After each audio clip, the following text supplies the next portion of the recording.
Olá pessoal da Piquilist, estou de volta. Hoje é dia 27 de maio de 2012. Acabei de voltar lá da Alemanha, na feira Drupa que eu fui, onde que o mais interessante que eu vi foi essa máquina aqui, um supervisório muito bacana, dá para fazer perfeitamente sem processing, tá? Esse rapaz Lando aqui, que esse senhor aqui, diz que está revolucionando a indústria de impressão gráfica, com uma tecnologia nova. Quem tiver interesse aí pode olhar que é muito bacana. Tem alguns vídeos da forma de impressão dele e tudo mais. São dois monitores de 50 polegadas nessa máquina, com touchscreen, muito bacana o jeito que eles fizeram aqui, né? É óbvio que é uma equipe gigantesca. Tudo isso que vocês estão vendo aí de supervisório da máquina é possível se fazer em processing, tá? Aqui minha corridinha aqui para o portão de Brandemburgo, já na Alemanha Oriental, na minha corrida que eu fiz, aproveitei que eu estava lá e fui fazer uma corridinha, que a corrida é um dos meus hobbies, tá? Dando continuidade aqui no processing, pessoal, é o seguinte. Nós fizemos isso daqui até a última aula, estava fazendo sensor de temperatura e tudo mais. Nós vamos dar continuidade daqui uma ou duas aulas, tá? A próxima aula eu vou dar uma explicadinha em alguns comandos que eu fiz aqui e vou dar continuidade. Eu não esqueci do que já foi me pedido, tá? Os CDs originais, tá? O Francisco Fambrini e o Paulo Ronquete que me pediram. E que vocês me pediram também nos e-mails, todo mundo que me fez solicitação, eu vou tentar atender a todos aos poucos, tá? O Cláudio pediu para falar sobre usar a USB, né, de uma forma diferente e tudo mais. Eu vou explicar isso aos poucos para vocês, tá? Então vamos fechar aqui e dar continuidade na nossa aula. Aqui é o seguinte, pessoal. Vamos aqui exibir em tela cheia. Cadê você? Aqui.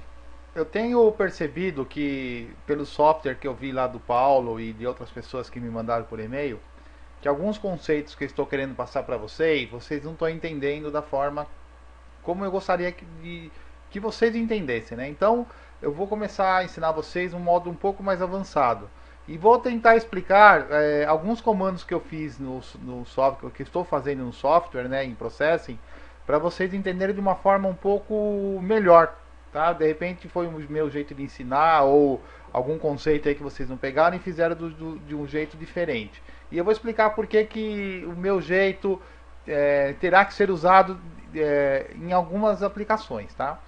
Então o que acontece? Vamos aqui, ó. Eu vou explicar para vocês agora, daqui para frente, em modo avançado. Eu vou ter que criar parte do microcontrolador, então eu vou dar algumas aulas para vocês no microcontrolador, como é que faz algumas coisas, né? No AD, o encoder 485 e CAN, porque eu já vou fazendo para minhas aplicações e já vou ensinando vocês junto, né? Eu vou fazendo para mim e já vou ensinando vocês como é que eu fiz, tá? Eu tenho alguma coisa pronta já, eu dou uma recordada do que eu já fiz e passo para vocês não ficarem voando quando eu começar a usar alguns comandos. E a parte do PC, né? Eu vou criar o supervisório para AD, para encoder, para 485 e para rede CAN, né?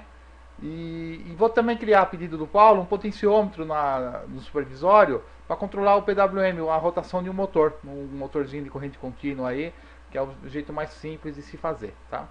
Então vamos aqui, ó. Todo programa, nós temos a parte de edição, de compilação e a execução do programa, tá?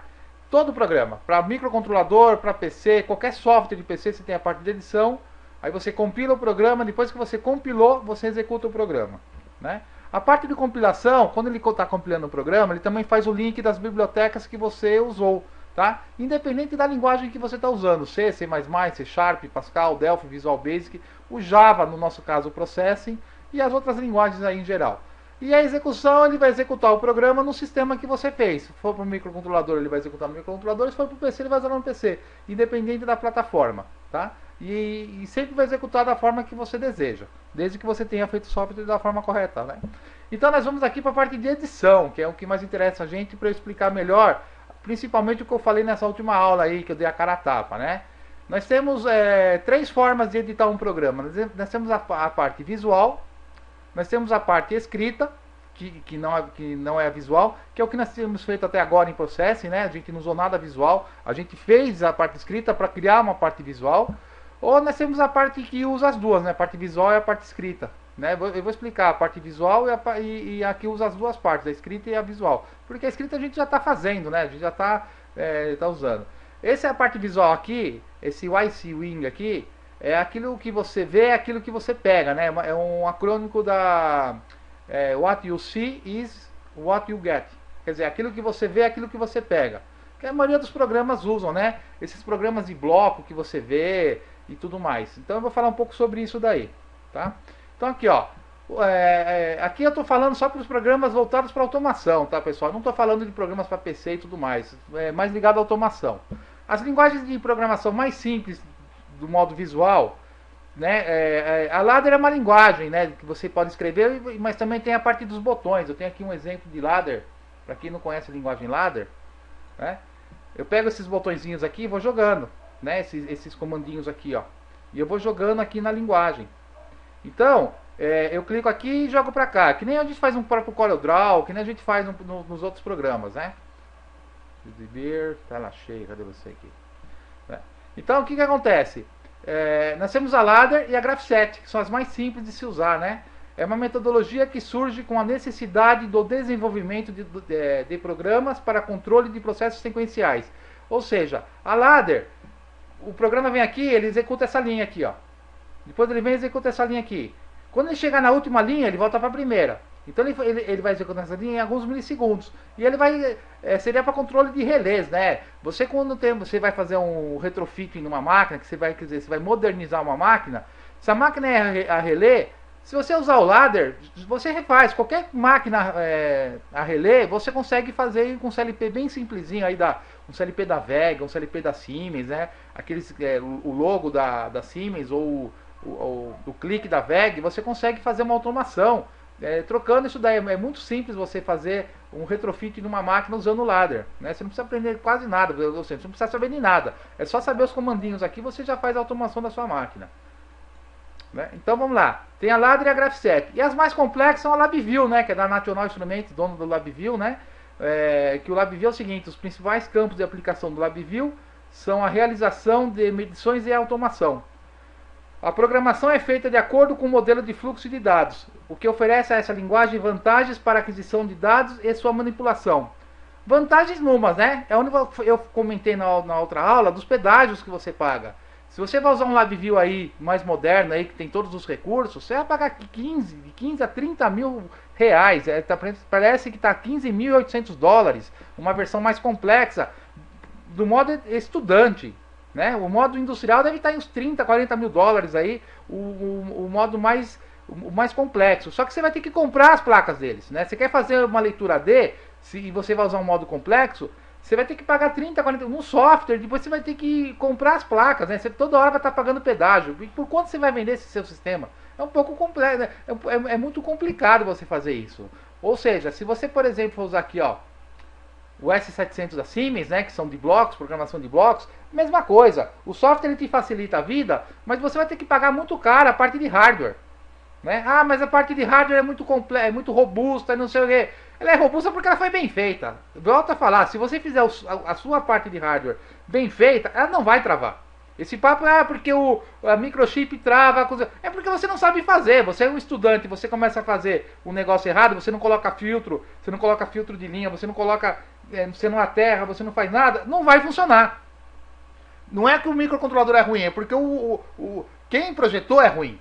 Só que vocês vão ficar bom com o tempo, né? Que a verdade seja dita. Vocês têm que aprender a fazer o negócio direito. Não sabe fazer? Pergunta para quem sabe, né? Pergunta para um engenheiro de mais tempo. Aí na própria Picklist nós temos bastante gente aí que tem muito conhecimento, muito professor lá.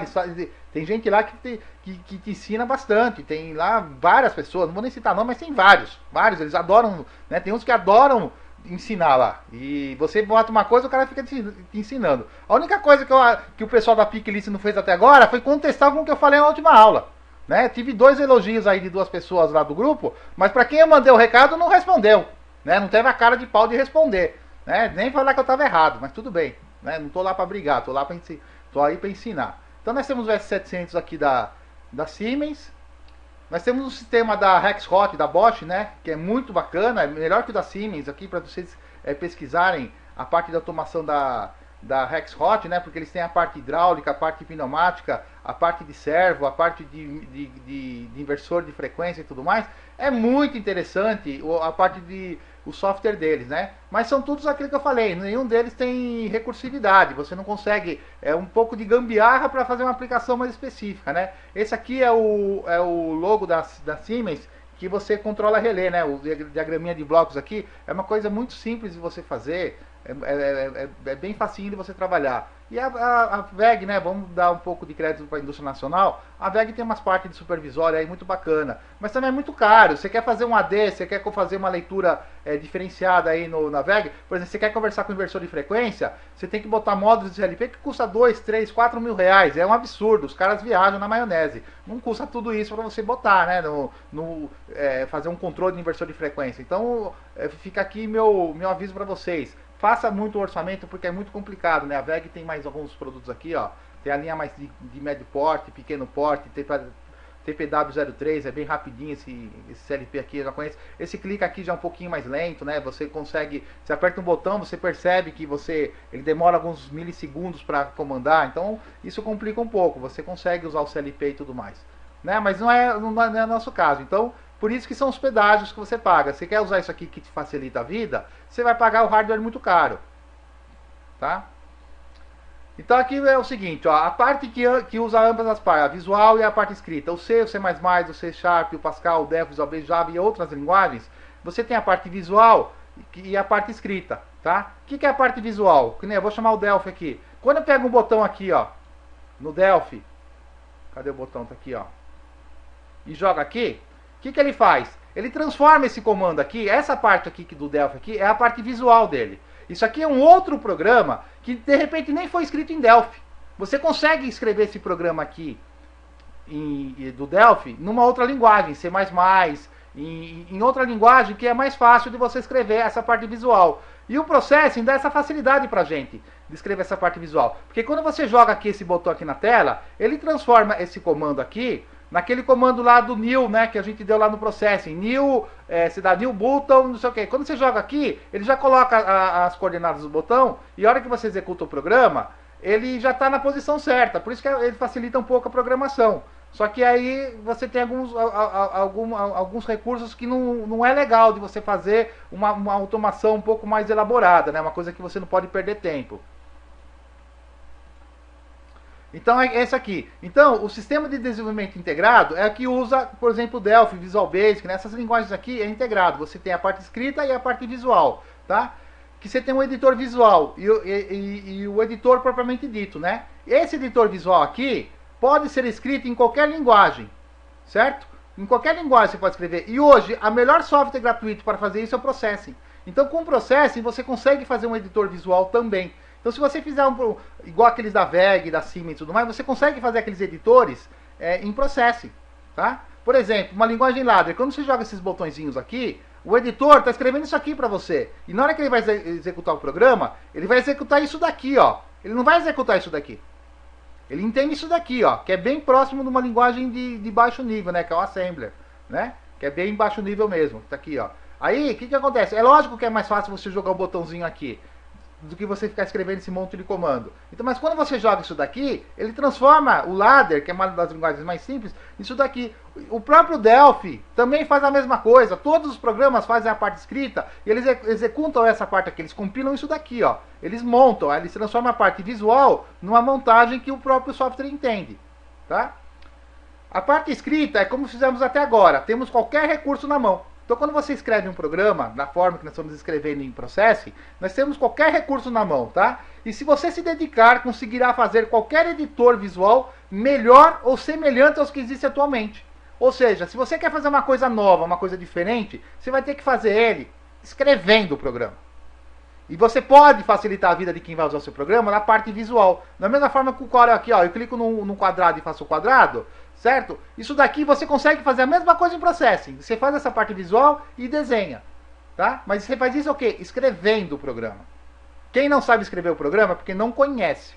E é isso que eu quero que vocês entendam, como é que se faz um programa. Tudo bem? Então a gente na próxima aula eu vou dar uma explicaçãozinha do que eu já fiz até agora e depois a gente continua. Pessoal, um abraço.